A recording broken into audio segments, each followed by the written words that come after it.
కర్ణాటకలోని బళ్ళారిలో గ్రూప్ తగాదాలు చోటు చేసుకున్నాయి. హవాంబావి ప్రాంతంలో రెండు రాజకీయ వర్గాల మధ్య తీవ్ర ఘర్షణ తలెత్తింది.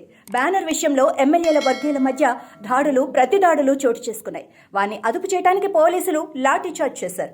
గాల్లోకి కాల్పులు జరిపారు. ఈ ఘటనలో ఒకరు దుర్మరణం పాలయ్యారు. పలువురికి తీవ్ర గాయాలయ్యాయి. ఈ ఘటన అనంతరం బళ్ళారిలో తీవ్ర ఉద్రిక్త పరిస్థితులు నెలకొన్నాయి. బళ్ళారిలో వాల్మీకి విగ్రహ ఆవిష్కరణ కార్యక్రమం జరగనుంది. ఈ నేపథ్యంలో నగరం అంతటా బ్యానర్లు ఏర్పాటు చేస్తున్నారు.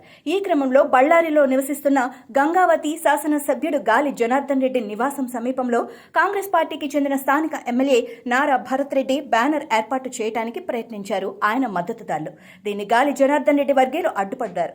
ఆ సమయంలో జనార్దన్ రెడ్డి ఇంట్లో లేరు. నియోజకవర్గ పర్యటనకు వెళ్లారు. దీంతో వివాదం మొదలైంది. గాలివానగా మారింది. హింసాత్మకంగా రూపుదాల్చింది. గాలి జనార్దన్ రెడ్డి నారా భరత్ రెడ్డి వర్గీయుల మధ్య తలెత్తిన ఈ వివాదం నగరమంతటా శరవేగంగా పాకింది. ఇతర ప్రాంతాల నుంచి వారి మద్దతుదారులు పెద్ద ఎత్తున తరలివచ్చారు. ఘర్షణలకు దిగారు. పరస్పరం దాడులు చేసుకున్నారు. రాళ్లు రుబ్బుకున్నారు. సమాచారం అందుకుని ఘటనా స్థలానికి చేరుకున్న పోలీసులపైన రాళ్లు విసిరారు. పరిస్థితిని అదుపులోకి తెచ్చేందుకు పోలీసులు లాఠీచార్జ్ చేశారు. ఈ ఘటనపై గాలి జనార్దన్ రెడ్డి ఘాటుగా స్పందించారు. తాను నియోజకవర్గంలో ఉన్నప్పుడు భరత్ రెడ్డి మద్దతుదారులు తన ఇంటి ముందు కుర్చీలు వేసి రాకపోకలకు ఆటంకం కలిగించారని ఆరోపించారు.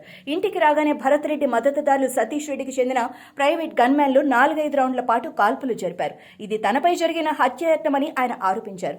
ఈ క్రమంలో ఆయన ఖాళీ తూటాను చూపించారు. నారా భరత్ రెడ్డి తను హత్య చేయడానికి ప్రయత్నించారని జనార్దన్ రెడ్డి ఆరోపించారు. ఈ ఘటన అనంతరం పోలీసులు శరవేగంగా స్పందించారు. బళ్ళారిలో అదనపు బలగాలను మోహరించారు. ఈ ఘటనలో 11 మందిపై కేసు నమోదు చేశారు. బ్రూస్పేట్ పోలీస్ స్టేషన్లో ఈ కేసులు నమోదయ్యాయి. 11 మంది వ్యక్తులపై ఎఫ్ఐఆర్ పెట్టారు. వాల్మీకి బ్యానర్ను చించివేసిన ఆరోపణలు వారిపై ఉన్నాయి. ఈ కేసులో నిందితుల్లో గాలి జనార్దన్ రెడ్డితో పాటు మాజీ మంత్రి శ్రీరాములు, బీజేపీ నేతలు శేఖర్, అలీఖాన్, సోమశేఖర్ రెడ్డి వంటి పలువురు ప్రముఖులున్నారు.